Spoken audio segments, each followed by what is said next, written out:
সুপ্রিয় দর্শক, আসসালামু আলাইকুম। সবাইকে স্বাগতম জানাচ্ছি আজকের গুরুত্বপূর্ণ সংবাদে। প্রথমেই জানিয়ে দিচ্ছি সংবাদ শিরোনাম। ভোট শেষ, ফলের অপেক্ষা। এদিকে দেশের ভেতরে নগদ অর্থ বহনে কোনো সীমা নেই বাংলাদেশ ব্যাংক। অপরদিকে ক্রীড়াঙ্গনেও লেগেছে ভোট উৎসবের বাতাস। আরও থাকছে নেপালকে 10 উইকেটে হারিয়ে ইতিহাসের পাতায় ইটালি। এবং পিএসএলে দল পাননি তাসকিন, তাওহিদ, তানজিমরা। 60 লাখে পেশোয়ারে নাহিদ, লাহোরে পারভেজ। শুনছিলেন সংবাদ শিরোনাম, এখন বিস্তারিত। তার আগে ছোট্ট একটি আবেদন, যদি আপনি ন্যায় ও মানবতার পক্ষে থাকেন লাইক দিন এবং নির্বাচন ও পে স্কেল নিয়ে যে তালবাহানা চলছে কমেন্টসে তা লিখে জানান। আর সাবস্ক্রাইব করুন আমাদের চ্যানেলটি, কারণ আমরা বলি সেই কথা যা অনেক মিডিয়া আড়াল করে। এখন চলুন বিস্তারিত দেখা যাক। 1.5 দশক পর ভোট উৎসবে মেতেছিল দেশবাসী। দীর্ঘ অপেক্ষার অবসান হয়েছে ত্রয়োদশ জাতীয় সংসদ নির্বাচনের মধ্যে দিয়ে। আজ বৃহস্পতিবার 12 ফেব্রুয়ারি সকাল 7:30 থেকে বিকাল 4:30 পর্যন্ত চলে ভোট যুদ্ধ। নির্দিষ্ট সময়ের সঙ্গেই শেষ হয়েছে ভোটগ্রহণ। এবার ফলের অপেক্ষায় আছেন প্রার্থী ও ভোটাররা। দেশের ইতিহাসে প্রথমবারের মতো আজ একই সঙ্গে সংসদ নির্বাচন ও গণভোট অনুষ্ঠিত হয়েছে, তাই একসঙ্গে মিলবে দুটি ফল। কে কত ভোট পেলেন, পছন্দের প্রার্থী বিজয়ী হয়েছেন কিনা তা জানার জন্য ভোট কেন্দ্রগুলোতে ভিড় করছেন নাগরিকরা। কেউ কেউ তাকিয়ে আছে টেলিভিশনের পর্দায়, অধীর আগ্রহে করছেন অপেক্ষা। তবে এবার দুটি ভোট একসঙ্গে হওয়ায় ব্যালটগুলো গণনা শেষে ফলাফল প্রকাশে কিছুটা দেরি হতে পারে বলে আগেই জানিয়ে রেখেছে নির্বাচন কমিশন। রাজধানীর বিভিন্ন কেন্দ্রসহ সারা দেশের নির্বাচনী এলাকাগুলোতে একটি বিচ্ছিন্ন ঘটনা ছাড়া বড় কোনো অপ্রীতিকর ঘটনা ঘটেনি। কয়েকটি আসনে কারচুপির অভিযোগ করেছেন জামায়াতে ইসলামী মনোনীত প্রার্থীরা। দলটির পক্ষ থেকে নির্বাচন কমিশনে অভিযোগ দিয়ে সংশ্লিষ্ট কেন্দ্রগুলোতে ভোট গ্রহণ স্থগিত চাওয়া হয়েছে। কোথাও কোথাও জাল ভোট দেওয়া, ব্যালট বই ছিনতাই ও কেন্দ্র দখল চেষ্টার অভিযোগে বেশ কয়েক ব্যক্তিকে গ্রেপ্তার করে দণ্ড দিয়েছেন ভ্রাম্যমাণ আদালত। নির্বাচন কমিশনের নির্দেশনা অনুযায়ী বিকাল 4:30 মধ্যে যারা ভোট কেন্দ্রের লাইনে দাঁড়াবেন তারা নির্দিষ্ট সময়ের পরও ভোট দিতে পারবেন। তবে 4:30 পর আর নতুন করে কেউ লাইনে প্রবেশের অনুমতি দেওয়া হবে না। আজ রাজধানীর এক কেন্দ্রের প্রিসাইডিং অফিসার এই তথ্য নিশ্চিত করেছেন। তিনি বলেন, নির্বাচন কমিশনের নির্দেশনা অনুযায়ী বিকাল 4টায় ভোট গ্রহণ আনুষ্ঠানিকভাবে শেষ হওয়ার কথা থাকলেও ওই সময়ের মধ্যে যারা ভোট দেওয়ার জন্য লাইনে দাঁড়িয়ে থাকবেন তাদের সবাইকে সুযোগ দেওয়া হবে। তবে বিকাল 4:30 পর নতুন করে কেউ আর লাইনে প্রবেশের অনুমতি পাবেন না। এদিকে রাজধানীর গুলশান, বনানী ও ধানমন্ডি এলাকার বেশ কয়েকটি কেন্দ্র সরজমিন পর্যবেক্ষণে নারী ভোটারদের উপচে পড়া ভিড় দেখা যায়, যেখানে দীর্ঘ লাইনে দাঁড়িয়েও ভোটারদের মধ্যে স্বতঃস্ফূর্তভাবে ভোটাধিকার প্রয়োগের উচ্ছ্বাস লক্ষ্য করা গেছে। একাধিক নির্বাচন কর্মকর্তার তথ্যানুযায়ী সকাল 11টার মধ্যেই অনেক কেন্দ্রে 20 থেকে 25% ভোট কাস্টিং সম্পন্ন হয়েছে।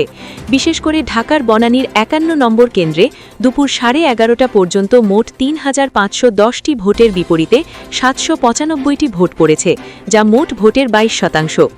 নির্বাচন কমিশনের পরিসংখ্যান অনুযায়ী এবার দেশের 299 সংসদীয় আসনে ব্যালট পেপারের মাধ্যমে ভোট গ্রহণ অনুষ্ঠিত হয়। জামায়াতের প্রার্থীর মৃত্যুতে শেরপুর 3 আসনের নির্বাচন স্থগিত থাকলেও বাকি আসনে 51টি নিবন্ধিত রাজনৈতিক দল অংশগ্রহণ করছে। মোট 2034 প্রার্থীর মধ্যে স্বতন্ত্র হিসেবে লড়ছেন 275 জন। দলীয় প্রার্থীদের মধ্যে বিএনপি সর্বোচ্চ 291 জন, ইসলামী আন্দোলন 258 জন, জামায়াত 229 জন এবং জাতীয় পার্টি 198 জন প্রার্থী দিয়েছে। এছাড়া জাতীয় নাগরিক পার্টির 32 প্রার্থী শাপলা কলি প্রতীক নিয়ে এই নির্বাচনে প্রতিদ্বন্দ্বিতা করছেন।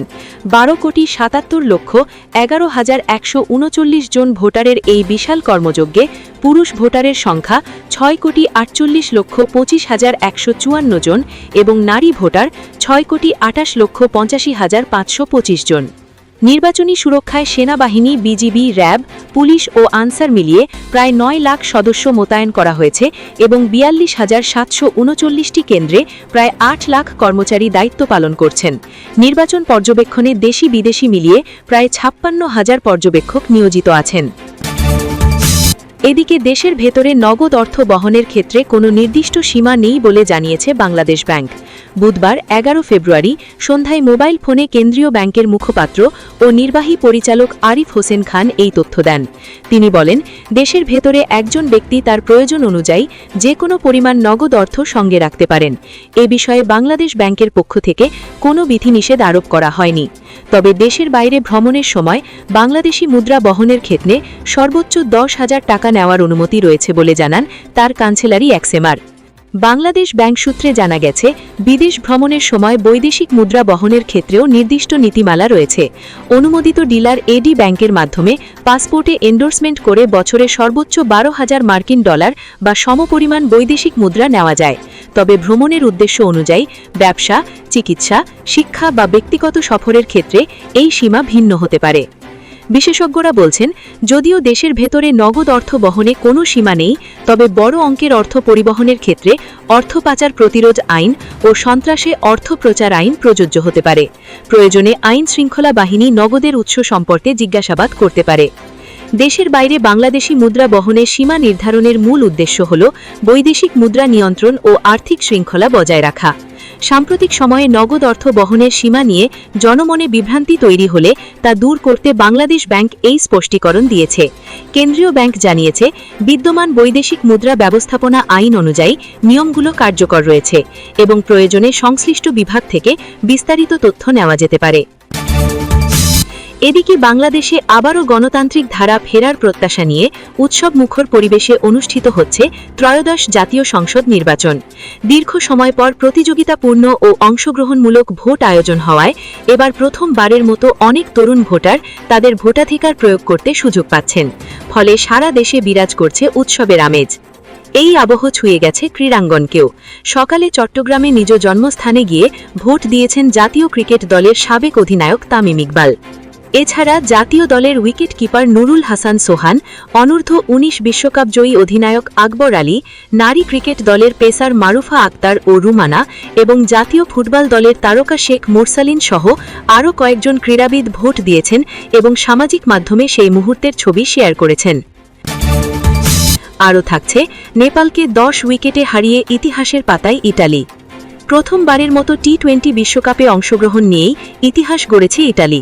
নিজেদের দ্বিতীয় ম্যাচে নেপালের বিপক্ষে নেমেই আরেকটি রেকর্ড গড়েছে ইটালি। এটি ছিল ইউরোপের বাইরের কোনো দলের বিপক্ষে তাদের প্রথম বিশ্বকাপ ম্যাচ। এদিন টস হেরে ব্যাট করতে নেমে শুরু থেকেই চাপে পড়ে নেপাল। ওপেনার কুশল ভুরতেল মাত্র 5 রান করে বিদায় নেন। আরেক ওপেনার আসিফ শেখ 20 বলে 20 রান করেন। অধিনায়ক রোহিত পৌডেল 14 বলে 23 রান এবং দীপেন্দ্র সিং আইরি 18 বলে 17 রান যোগ করেন। লোকেশ বাম ও গুলশান ঝা করেন 3 রান। দলের পক্ষে সর্বোচ্চ 27 রান আসে আরিফ শেখের ব্যাট থেকে। সন্দীপ লামিছানে করেন 5 রান এবং করণ কেসি যোগ করেন 18 রান। নন্দন যাদব ও ললিত রাজবংশী রানের খাতা খুলতে পারেননি। নির্ধারিত ওভার শেষে নেপালের সংগ্রহ দাঁড়ায় 123 রান। 124 রানের লক্ষ্য তাড়া করতে নেমে দুর্দান্ত সূচনা করে ইতালি। দুই ওপেনার জাস্টিন মোস্কা ও অ্যান্থনি মোস্কা শুরু থেকেই আক্রমণাত্মক ব্যাটিং করেন। তাদের ঝড়ো ইনিংসে মাত্র 12.4 ওভারে জয় নিশ্চিত করে ইতালি। জাস্টিন 44 বলে অপরাজিত 60 রান এবং অ্যান্থনি 32 বলে অপরাজিত 62 রান করে দলকে সহজ জয় এনে দেন। এবং পিএসএলে দল পাননি তাসকিন, তাওহিদ, তানজিমরা।